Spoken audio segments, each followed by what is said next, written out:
Hi, this is Mike with Airstream Adventures. Today we're going to take a look at the operation for our black water flush.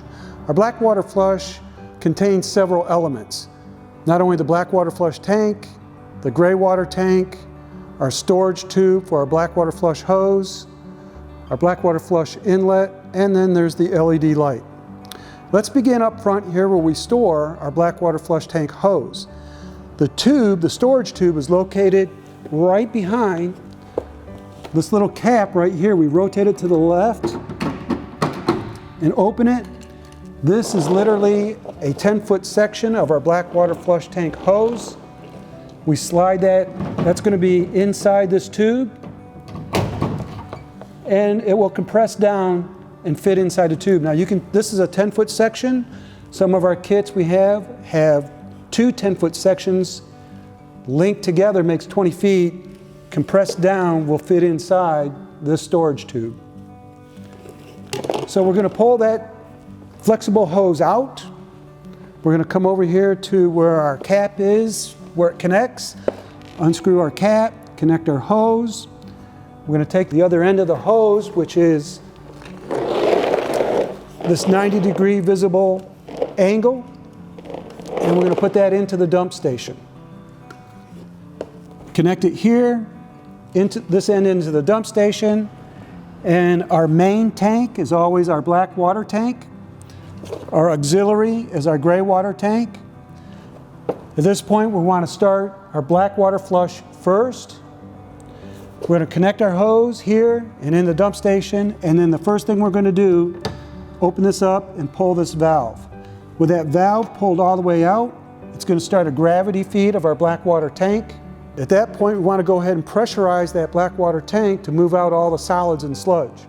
To do that, we're going to take a garden hose or a gray hose, what we call a gray hose, and connect it to this port right here. It is water inlet only, and it says black tank flush with labeling that says this is a black water flush tank hose connection only. This hose, the other end of this hose, will fit to our water spigot, our pressurized water spigot. It's going to provide pressure into the black water tank. Inside the tank, we have nozzles that have pressurized streams of water that help break up those solids. So once you connect this hose, turn on that spigot, you're going to send in that pressurized stream of water into the tank, breaking up the solids and forcing it out through the black water flush tank hose. It's always important to remember that we have to have this valve open before we turn pressure on here. So valve open, turn pressure on. When you're done with the black water flush, turn the pressure off at our spigot, and then you can close your valve on the black water tank. We're not done at that point because we have a gray water tank flush. The gray water tank is the auxiliary. So now we go ahead and open up these tabs here, pull this valve open, and now we can dump our gray water. Our gray water consists of mainly sudsy, soapy water from the faucets and from the shower.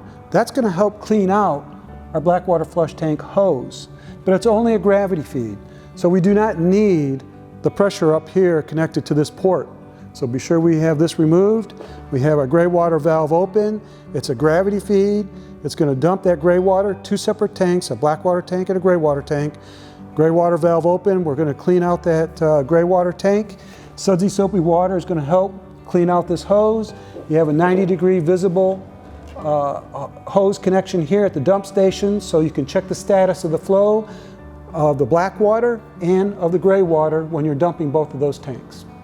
You do have a little LED light here at night for night operation for visibility, and that's pretty much done with our black water flush. Thank you for watching our video. For more information, please visit us at airstreamadventures.com.